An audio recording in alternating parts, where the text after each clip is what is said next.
Perbatasan Amerika bukan garis di peta, tapi tempat lampu selalu menyala.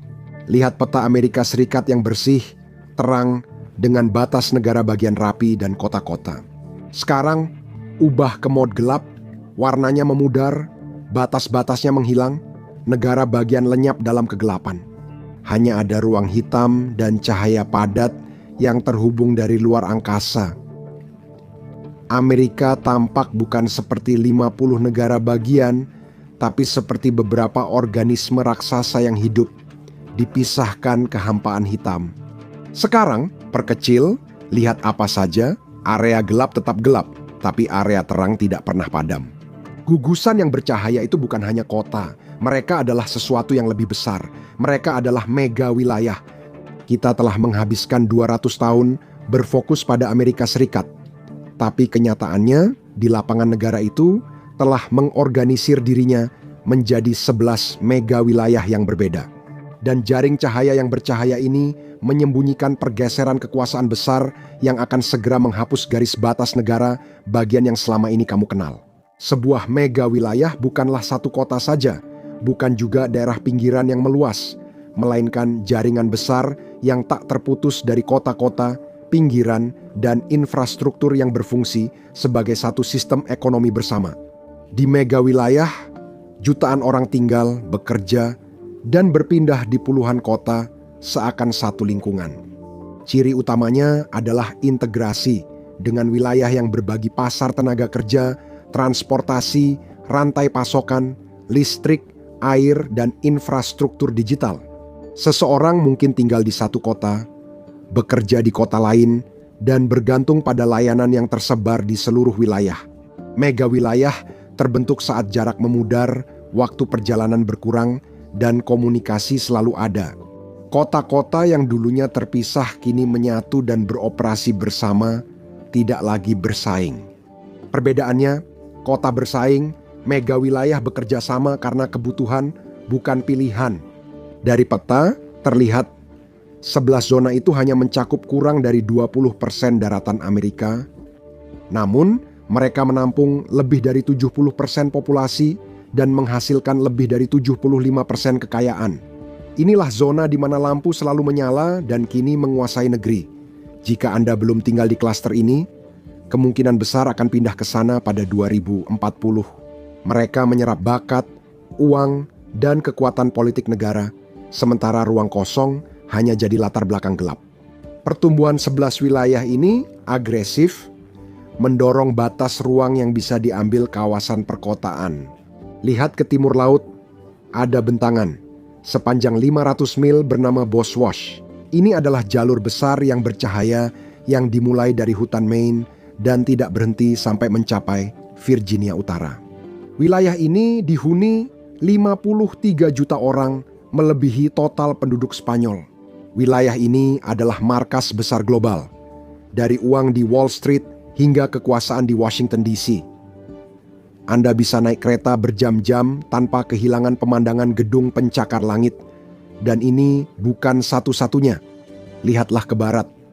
Wilayah danau-danau besar yang dulunya sabuk pabrik tua kini jadi pusat industri besar.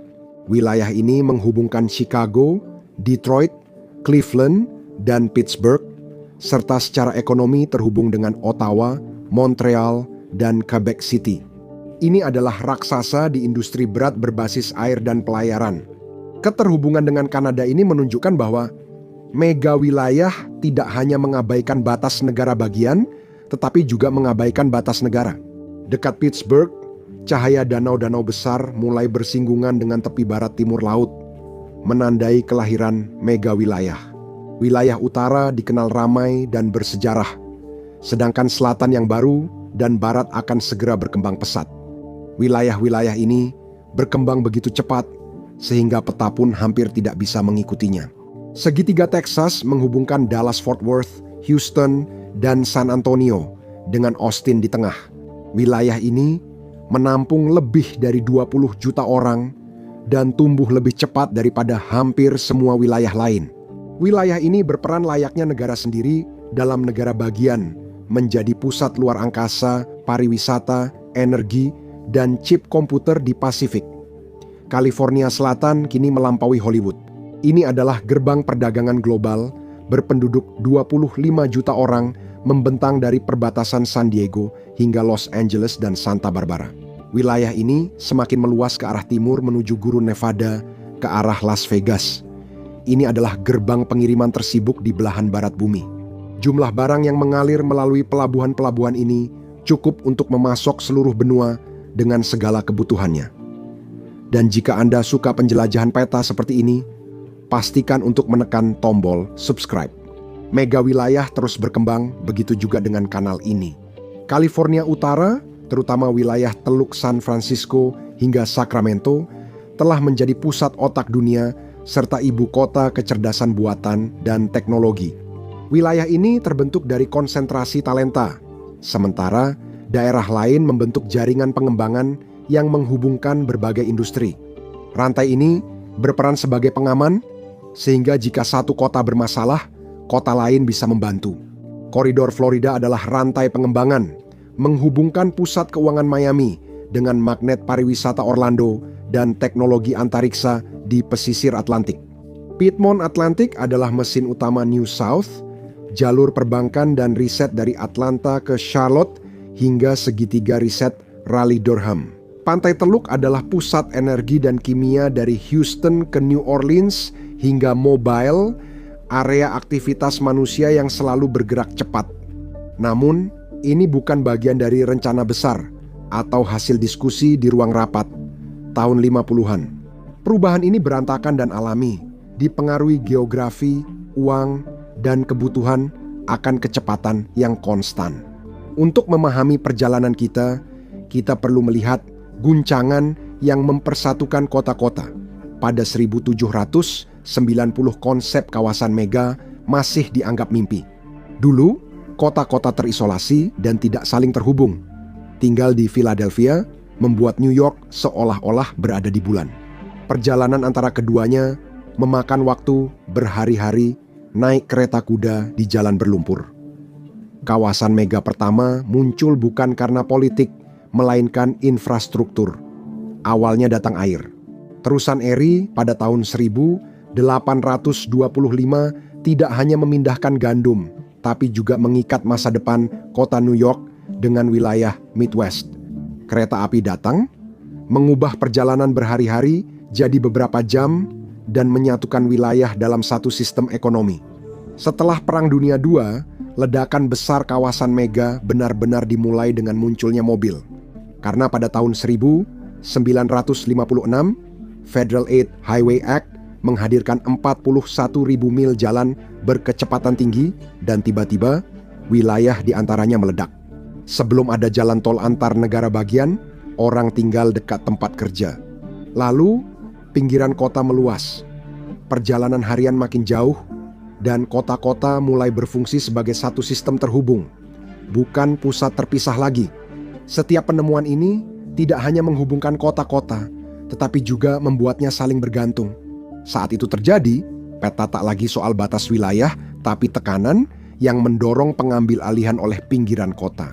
Saat orang pindah dari pusat kota yang padat demi halaman dan pagar putih, kota-kota pun meluas ke pinggiran.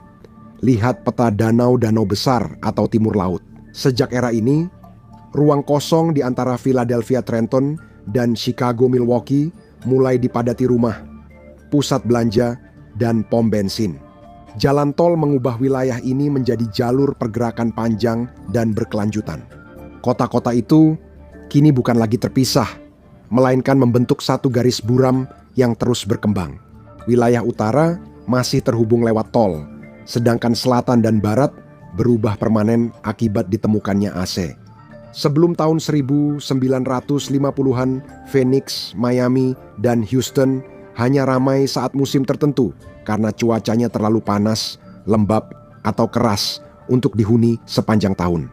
AC memicu perpindahan besar dalam sejarah Alas Lalatus. Tanpa kontrol suhu ruangan, wilayah selatan modern tak akan terbentuk.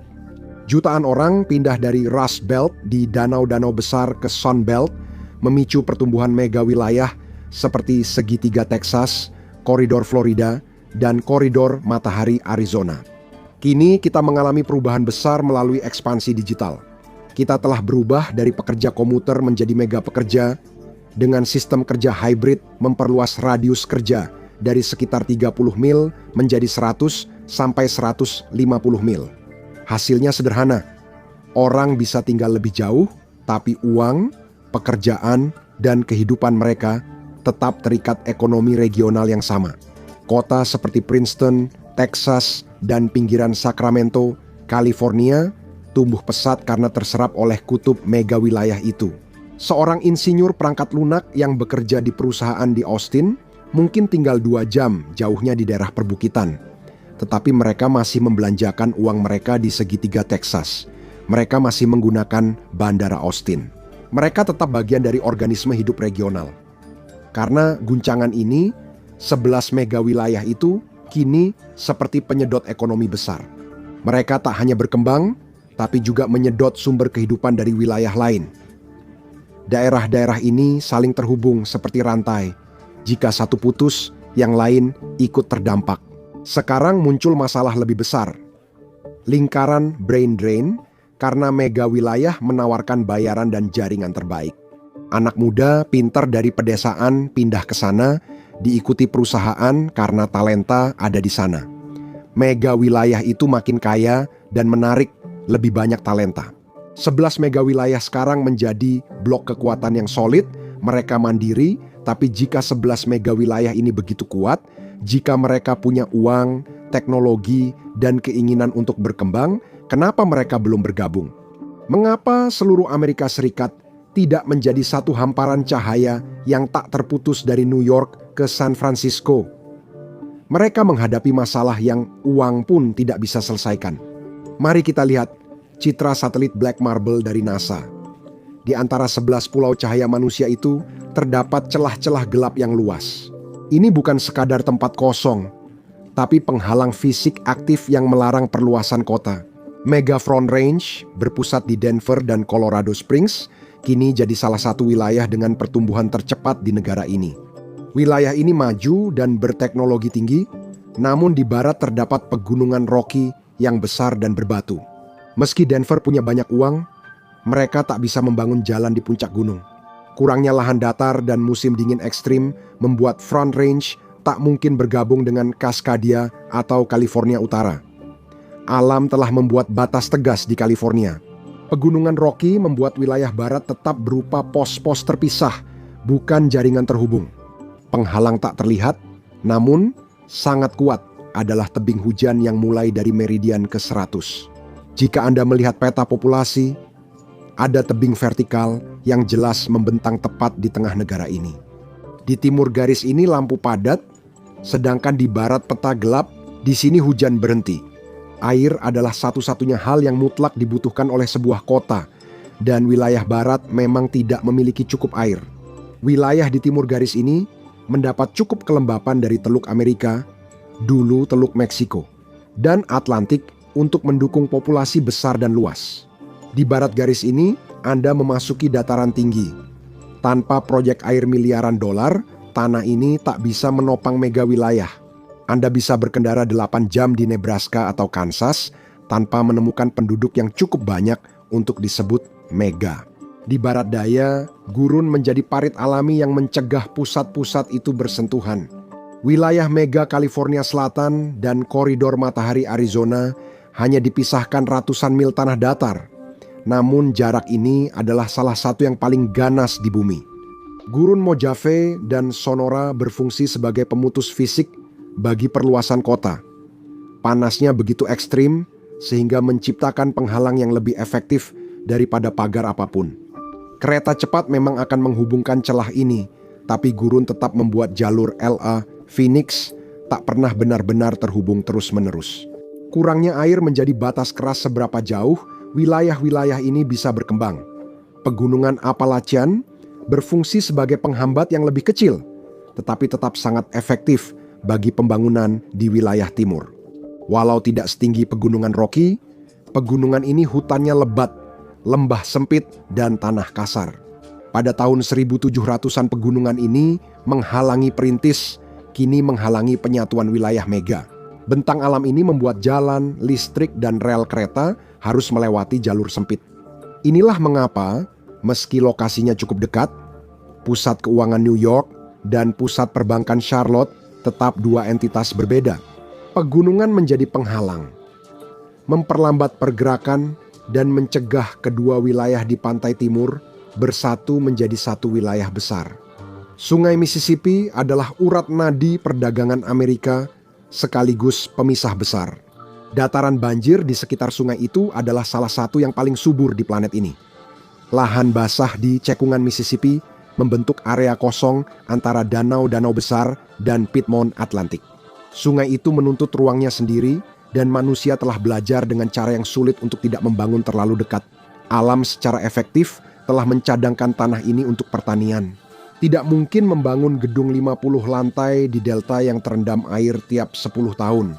Ini membentuk sabuk hijau alami yang memisahkan wilayah industri utara dan pinggiran kota selatan.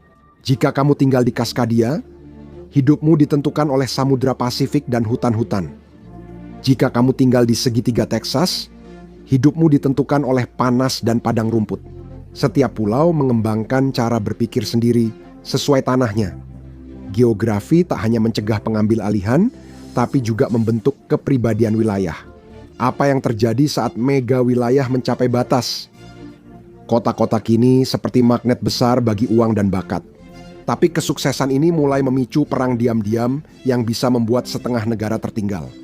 Setiap mega wilayah bersaing memperebutkan sumber daya terpenting di dunia, yaitu bakat manusia. Pertarungan ini menentukan masa depan, memperebutkan orang cerdas dan ide inovatif. Di lanskap baru, jika tak berkembang, Anda akan tersingkir. Pengambil alihan ini punya sisi gelap. Janji akan panggung yang lebih besar, modal ventura khusus, dan gaji yang lebih besar terlalu sulit untuk ditolak oleh kebanyakan orang terbaik dan tercerdas. Mereka meninggalkan kota-kota kecil dan kota-kota menengah. Mereka meninggalkan komunitas yang tidak hanya menjadi lebih tua dan lebih miskin, tetapi juga kehilangan orang-orang yang sebenarnya dibutuhkan untuk memecahkan masalah-masalah tersebut. Data menunjukkan Amerika memiliki dua kecepatan berbeda. Wilayah mega melonjak, sedangkan daerah lain mengalami krisis populasi berat. Ini menciptakan lingkaran destruktif. Saat orang pergi, bisnis ikut pindah, sehingga ekonomi lokal makin kosong. Hal ini membuat banyak kota kecil bertanya-tanya apakah mereka masih punya masa depan, atau justru ditakdirkan menjadi kawasan mati. Pertumbuhan wilayah lintas negara bagian memunculkan pemerintahan mega, karena ekonomi mega wilayah tidak memperhatikan batas seperti antara New Jersey dan New York atau Indiana dan Illinois. Orang-orang yang mengelola wilayah-wilayah ini mulai melangkahi ibu kota negara bagian sama sekali. Mereka membuat kesepakatan besar untuk mengelola air, listrik, dan transportasi agar wilayah tetap hidup. Inisiatif gas rumah kaca regional di timur laut menunjukkan bagaimana negara bagian mulai bertindak seperti blok regional, mengelola karbon di sepanjang koridor Boswash. Transportasi juga ikut bergerak. Di segitiga Texas, pengembang swasta mendorong kereta cepat yang menghubungkan Dallas dan Houston dalam 90 menit, menyatukan ekonomi kedua kota, dan kerja hybrid mempercepat perubahan ini. Orang pindah ke pinggiran kota yang lebih jauh, tetapi tetap terhubung dengan ekonomi mega regional, membentuk identitas regional lebih kuat. Orang-orang kini mendefinisikan diri lewat klaster, bukan negara bagian. Namun, perubahan mendadak memaksa jutaan orang pindah ke utara lagi. Pada 2050 peta abad ke-20 akan jadi barang koleksi. Pengambil alihan selesai seluruhnya. Amerika tidak lagi jadi negara yang memiliki mega wilayah, melainkan kumpulan dari 11 mega wilayah super terhubung yang dipisahkan oleh zona layanan otomatis luas. Teknologi membangun jembatan cepat mengatasi jurang pemisah kita. Tanda-tanda awalnya sudah terlihat. Kereta cepat dan transportasi tanpa pengemudi mengubah perjalanan jadi lebih cepat. Jika Anda bisa bepergian dari rumah di padang pasir ke ruang rapat di Los Angeles lebih cepat daripada berkendara melintasi kota, kedua wilayah ini menjadi satu kawasan ekonomi. Munculnya kecerdasan buatan di mana-mana, berarti kutub mega wilayah ini akan meluas ke dunia digital. Kita sudah mulai melihat geografi dua tingkat. Meski tinggal di kota kecil di Appalachian Gap, jika kehidupan digital Anda terpusat di koridor timur laut, Anda tetap penduduk mega wilayah itu. Pengambil alihan digital memungkinkan wilayah tersebut memanfaatkan hasil kerja benua tanpa membangun infrastruktur fisik.